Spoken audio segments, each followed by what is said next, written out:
this is actually a culmination of something that started, I think it must have been around 2018, when you came to my place during a quad camp weekend and you showed me a prototype of this product that we're here to talk about today. A very, very early prototype. And you actually sat down with me and you said, I'm going to release this product in a few years. I probably said a few weeks, but I was late. I was trying to give you the benefit of the doubt. I'm going to release this product eventually, and when I do, I'm going to be accused of copying other people's work. And we said, I don't remember if we literally had a newspaper. I think maybe I put my phone on camera. I think we did. And said, it is such and such a date. In fact, let's show that footage. We'll show that footage and then we'll come back. Because we live in a world where sometimes it's claimed, there's disagreement over what came first and what, when things were invented. So I'm showing here on my phone that it is Saturday, April 28th. Stop it. Saturday, April 28th, 5:45. We can hear the people leaving quad camp.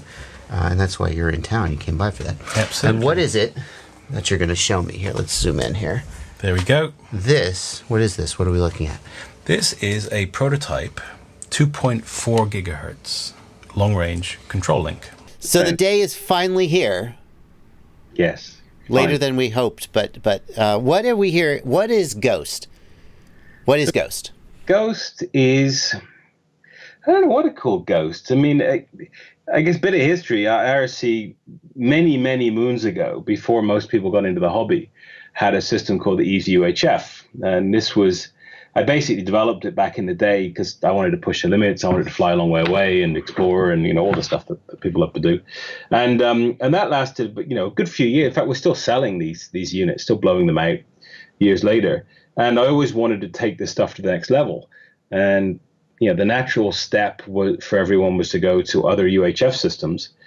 And so Ghost was initially going to be also on these same bands, 868 megahertz in Europe, 433. And after Semtech released a wonderful new chipset, I said, okay, we're going to mix two interesting worlds together. And Ghost is a 2.4 gigahertz long range and high performance RC control link. So 2.4 gigahertz, long range, high performance. One of the first things I saw people saying when you announced this on social media yesterday was, isn't 2.4 gigahertz a step back? Shouldn't we be going towards like 900 megahertz or 400 megahertz? I expected that. And it's so the latest the stuff everyone uses, the Crossfires, the R9Ms, the stuff that runs on 868 megahertz in Europe and 915 in the US. What's interesting about it is two things. One, it's on interesting band for some things, but the other thing is the technology behind it. This chirp spread spectrum, also known as LoRa, which the Internet of Things is full of, is a really interesting technology.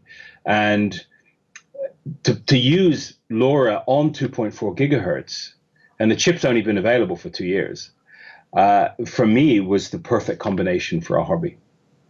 It gave me everything I wanted. So LoRa, long range, is it's like an underlying technology that can be used on different frequencies. Is that right? Yeah. So there's only one chipset manufacturer that has parts for it, and they have two parts. One of them basically is sub gigahertz, so anything from 200 megahertz to a gigahertz. And then the new chip was released for just the 2.4 gigahertz band. And it's not used for much these days. I mean, LoRaWAN doesn't use it. A lot of these other systems don't use it. So we're starting to see this now to appear in the RC world. Okay, so we've taken this LoRa technology and we're using it in 2.4 gigahertz. So when people hear 2.4 gig control, they shouldn't think like FreeSky, FlySky, etc. It's the same frequency, but it's a fundamentally different technology. Yeah. It's a technology it lets you pull a signal from below the noise floor, which is a really interesting trick. So it's a signal. It's a technology that is its immunity to adjacent channel interference is much better than most of the stuff that's already on the band. So it has all of the characteristics that you need for this kind of world. So that's one of the questions people are going to ask is, what kind of range can I expect to get out of this system? Typical 2.4 gig system, free sky, fly sky, typical user situation, maybe 1 to 2 kilometers. What are we going to get out of Ghost? So in the normal flight mode on relatively low power, I mean, I'll fly 10 kilometers before I even turn RSSI on. So it's we've had this system out 30 kilometers with a fixed wing, and no problems. It's if your goal is to fly 100 kilometers, and if your goal is really long range, about 0.1% of the current FPV market, then maybe it's not the system for you. But if you're happy to go out 5, 10, 20 kilometers and still have a system that performs extremely well around other systems, like in a race environment, then it's a suitable system. Yeah, I think one of the reasons, I think you're right that very few people are pushing truly even mid-range, never mind long range, because most people are flying 5 gigahertz video, and 5 gigahertz video is only going to get you out so far until you start getting into amplifiers and high gain antennas. Most people just want a control link that will get them to the edge of their video range, and they never have to think about fail-safing. Yeah, this is it. This is it's an easy. I mean, with 213 dBi patches on a set of goggles, you can easily get 10, 15 kilometers on 5.8, and this will easily take you to that kind of range, without breaking a sweat. Okay, so range maybe not quite as much as some of the maybe 400 or 900 megahertz at the very edge, but for typical use, more than sufficient. Going back to the question about using 2.4 gigahertz. Another thing people have said is, well, that's fine if you're out in the country, but what if I'm someplace like New York City, where just every part of the 2.4 gig band is crammed with Wi-Fi? How's it going to work in that kind of environment? So LoRa is a really interesting technology because it's extremely immune to other in-band noise. And there's some interesting research papers on Wi-Fi immunity of LoRa. And also Bluetooth immunity. And my experience so far has been it basically ignores most of it. It just doesn't care. It's a very wide bandwidth signal. So your traditional fly sky, FR sky system will be a very narrow band spike, which is easily perturbed by other in-band RF sources. And LoRa, with the chirp spread spectrum, basically takes that peak down and spreads it out over a wider band, and then hops that wide band. And yeah, it's really not an issue. And in fact, over the past 3 seasons, I've been supporting the DCL people doing the events around the world, and we've tested this at a few of the event sites where we really struggle with other systems, and it's done very well. It's performed as I expect. Yeah, another advantage of the 2.4 gig system is the bandwidth. Of the system compared to something like 400 megahertz or 900. If you were only ever going to be the only one flying all by yourself, then maybe 400 megahertz would be the thing to pick, or 900. But as soon as you want to get 5, 10, I mean, I say 5, 10, 15, 20, and I'm thinking of something like Flight Fest where they'll put 100 planes in the air. But that's pretty extraordinary. Even something like racing where you want 5 or 8 pilots, you can run into issues with 900 megahertz systems because the bandwidth is so much smaller. So the problem is particularly bad in Europe because our 868 megahertz band, which is the only one we have the right to use here, is minuscule. It's 2 megahertz wide. And the problem is this 2 megahertz wide band is shared by my home alarm system uses it, home automation system. I open my garage door with it. It's used for medical systems, for these medical alert buttons that the older folks have. All of this is on that tiny band, and because of that, there's some very strict controls over how much you can talk on that band. Protocols like LoRaWAN it sends a few packets a minute. And the problem to do an RC control link on that band that's talking continuously, and then it's a tiny band. If you're flying alone, you're just fine. But as soon as you start a race and you've got 4 pilots up, and then with DCL we put up 8 pilots, you're not getting all the packets. Your frequency hopping, which is all kind of pseudo-random, is colliding on almost every hop. The US is not so bad. US is 26 megahertz, I think, and it doesn't have this duty cycle restriction. But 2.4 is 76 megahertz wide. So you got a lot. You got a lot more potential to have like full performance link, multiple pilots in the air without having to really worry about that. And that's probably more of a concern, like you said, for racers, because a lot of people. I mean, how often at a given fly day, especially because of the limitations of video, if you go to a given just community fly-in, you'll typically have 4 pilots in the air, maybe at most, because that's the most you can get without stomping on each other's video, but especially in races. Another advantage for racers is the smaller antennas. 2.4 gig antennas are smaller. Yep, absolutely. And also the high-performance radio link. So talk about that. Okay, so what I've been doing, I've been working with the X-Blades team, who are always pushing the limits a bit.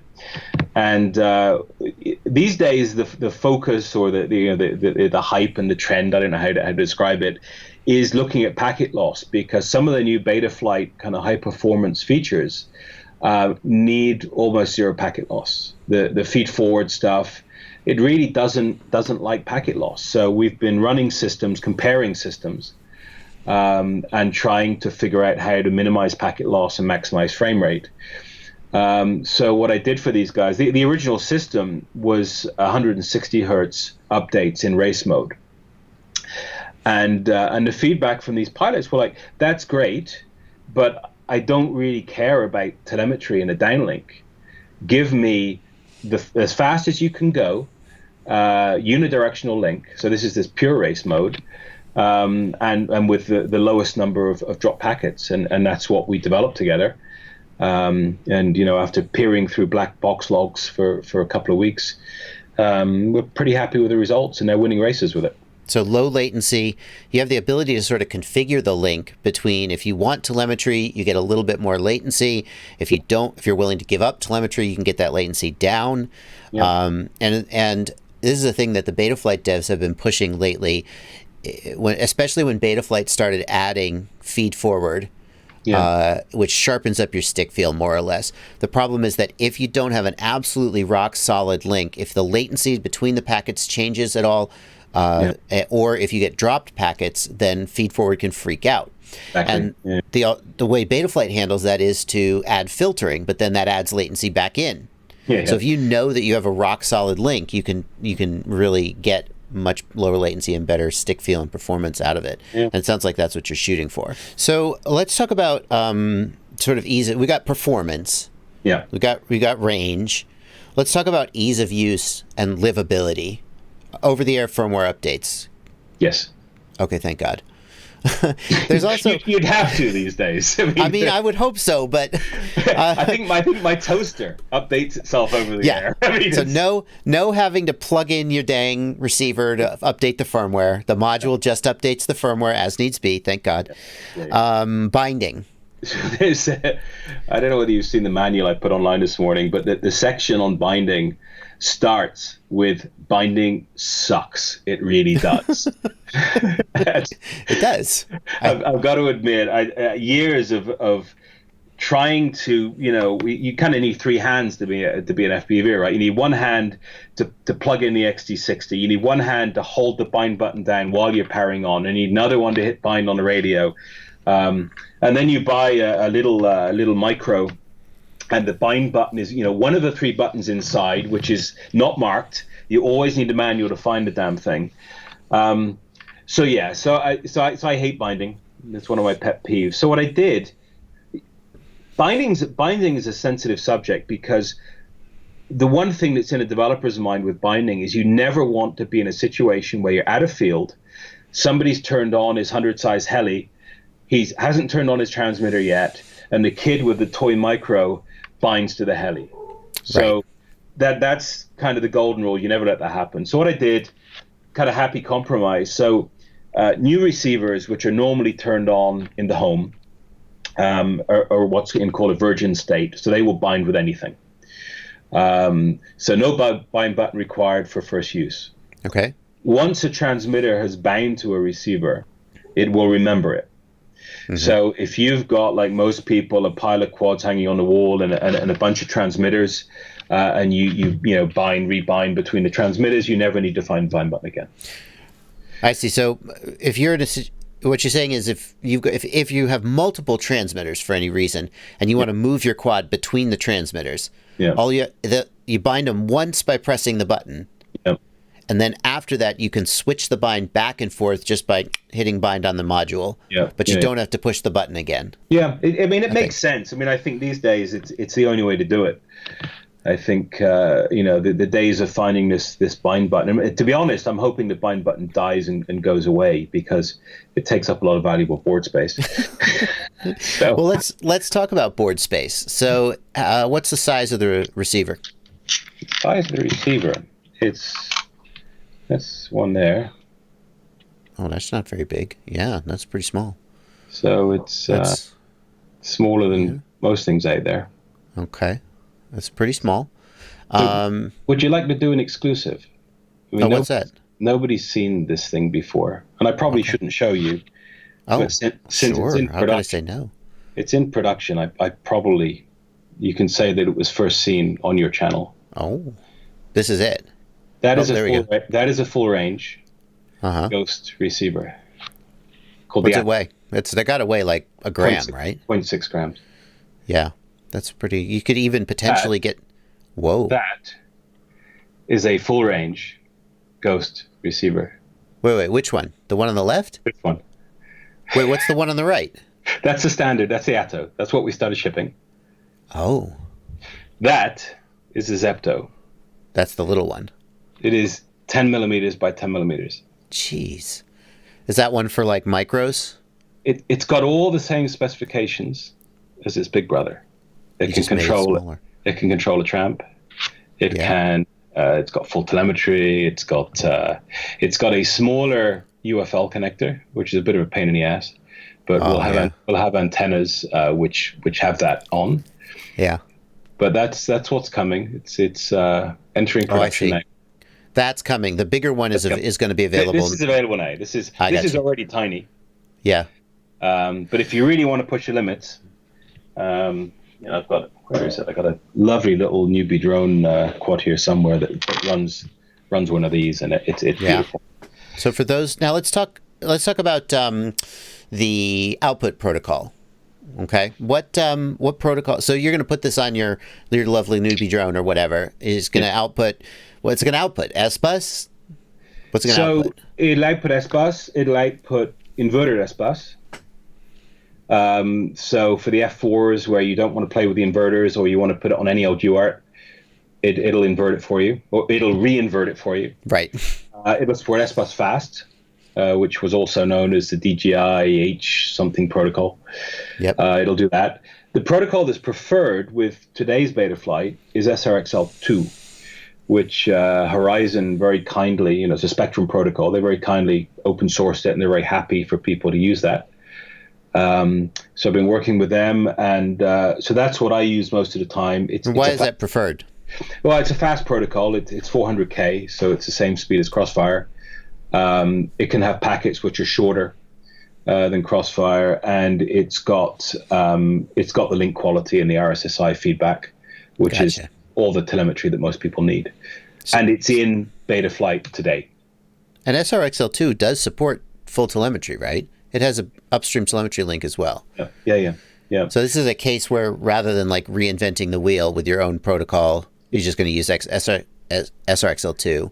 Exactly. Supported in Betaflight. Okay. Yeah, out of the box. That's what I use on most of my systems. On the transmitter side, it's a little more complex. S-bus is supported because what radio doesn't have S-bus on the JR module side. Mm-hmm. what I had to do to get the performance that I needed is actually get into OpenTX and create a new protocol. And I hate to do that because there's so many protocols in there, and I know the OpenTX devs cringe when, manufacturer comes along and says, "Hey, add my stuff." Yeah. So, but there's basically no choice. I mean, some of the other commercial systems in there are not. It's frowned upon to use them for other systems. I want to interrupt you just to clarify, in case people didn't catch it, that right now we're talking about the protocol inside the radio, between the radio and the module, not between the module and the receiver, or the receiver and the flight controller. Yeah. And you also need a high performance protocol there, because if you have a slow link between the radio and the module, then your total link is going to be slow. Exactly. Yeah. So since the OpenTX side, so I spoke to a couple of the OpenTX devs, including the kind of lead developer, and they were quite open to this work being done. So I immersed myself for a few days and hacked in the protocol, and it's basically complete. And the beautiful thing about the open source developments is now I can publish, private builds for all the common radios. Mm-hmm. So there's a pile of there's a pile of new radios on my desk because I had to make sure it works with the 2014 version and the 2019 version, and so that's in. It works. It's extremely fast. It's got little tiny packets which prioritize the 4 flight channels. Right. So, and then what? I can power this up. I think I can show you. So show us the module, because we haven't seen the module yet. It's just a JR module that plugs into the back of the radio. Yeah, so this is the module. Got a little joystick and a screen on it. It's got 2 antennas, which some people are confused or curious about. Why has it got 2 antennas? So several reasons. One is it doesn't actually cost much to put an extra connector on.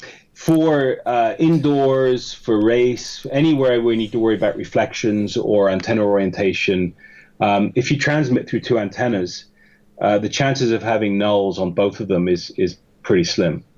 So the system ships with these short dipoles, which when folded are less than the width of the radio, so it fits nicely in the box. For the longer range guys, what you can do, 2.4 gig is another advantage, is the directional patches are quite small. So you can easily put a directional patch. If you want to get to 433 megahertz type range, just put a 2.4 gig patch and an Omni. And because it's got a telemetry return, the radio can favor either of these connectors. Oh, so it's active telemetry as opposed to sort of passive diversity. Yeah.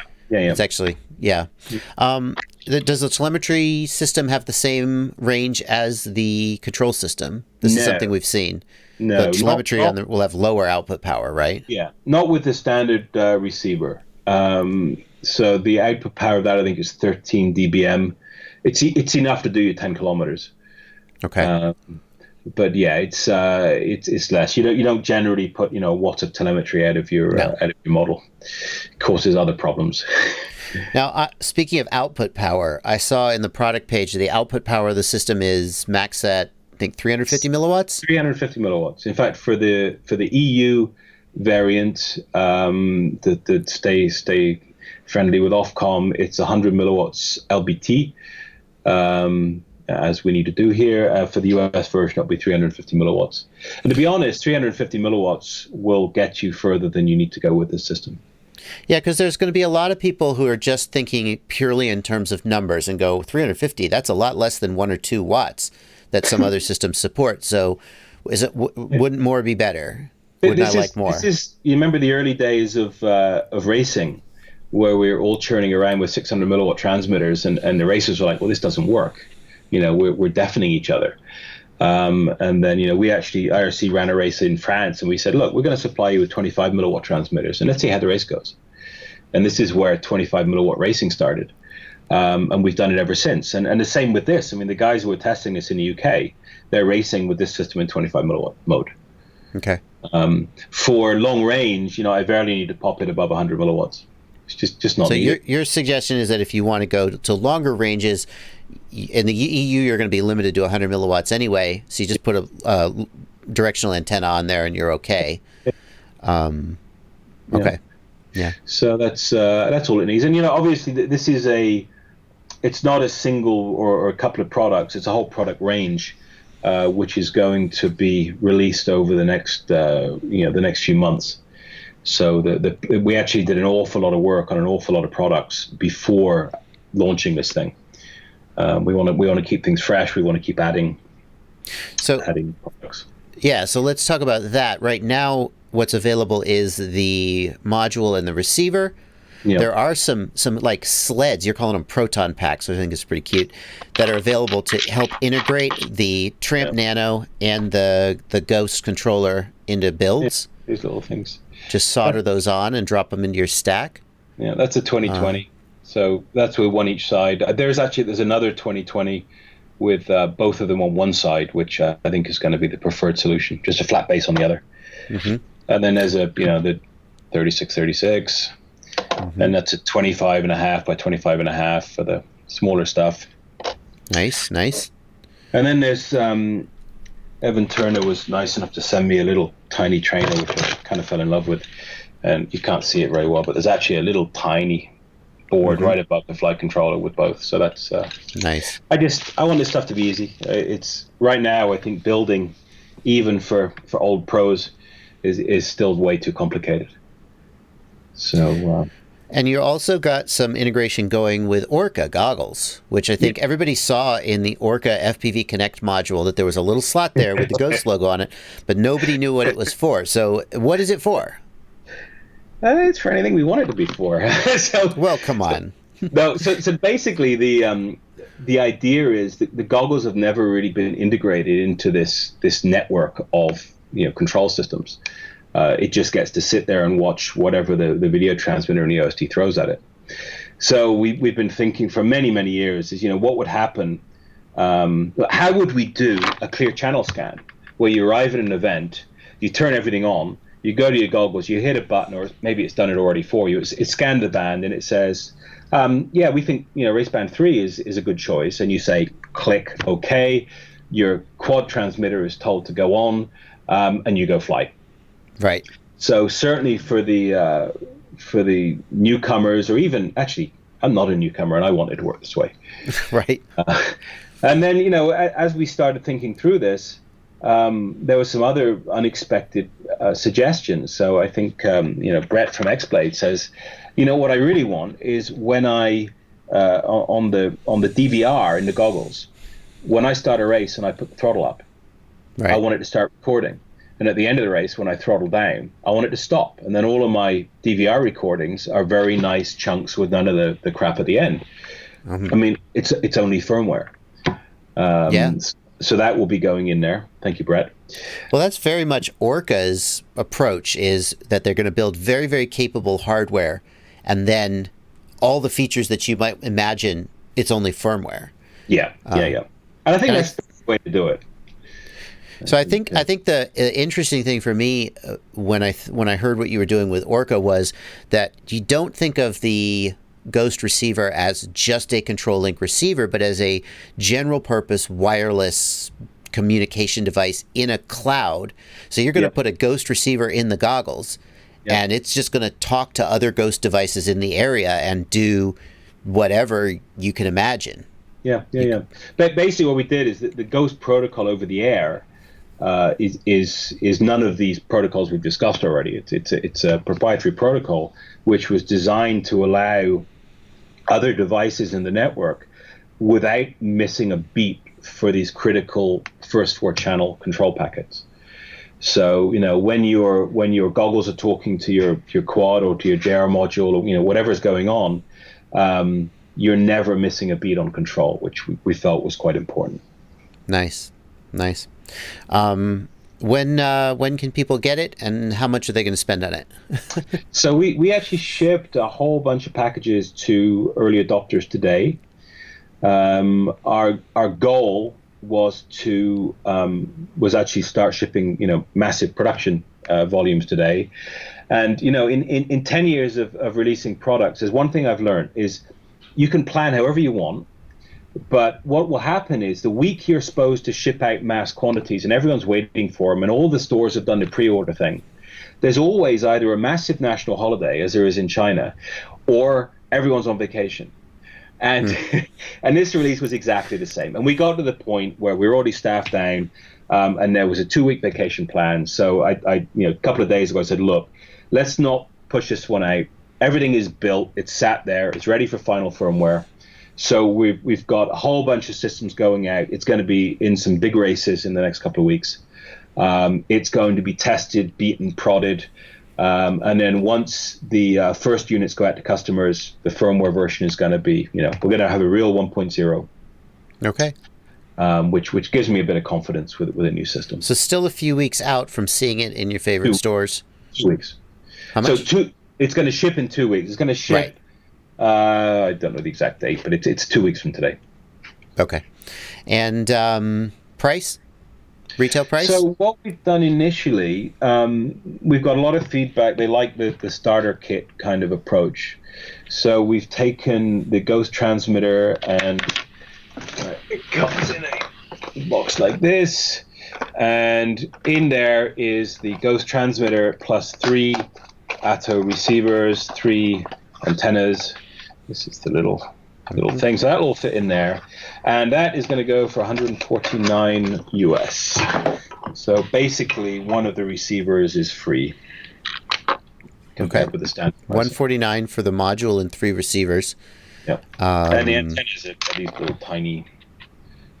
That's actually that looks like a real pleasure to mount compared to some of the other antennas I've worked with. I've got a funny story with this one.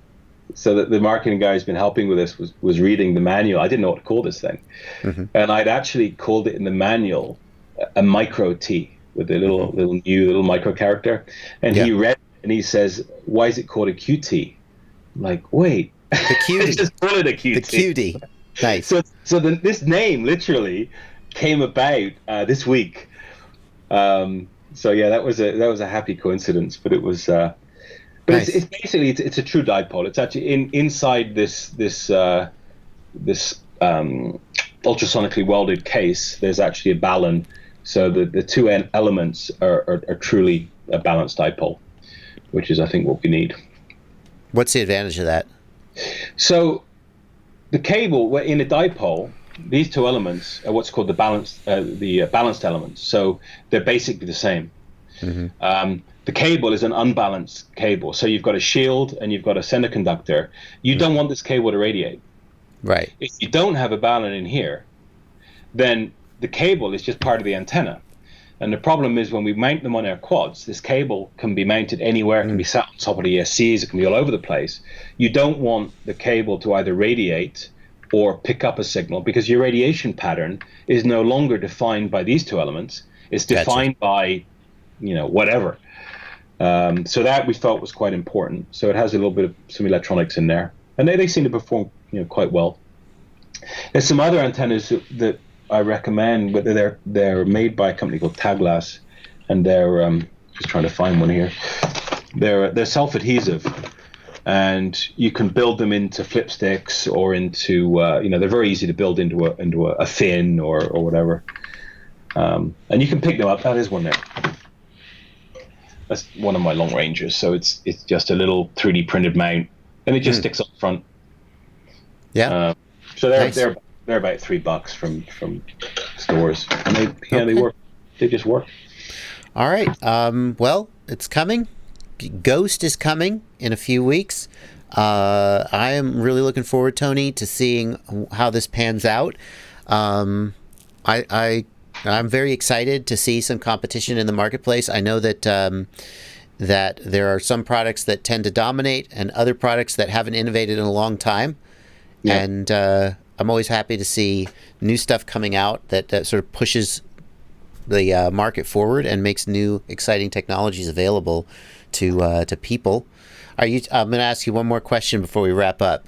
As you go into V1.0 and people start buying it, are you terrified of the first bug that slips out? One thing I learned almost 10 years ago with these UHF is you're always going to get the guy who was flying his $1,000 drone over a lake, and your link failed, and it died, and it's your fault, and it's part of this game.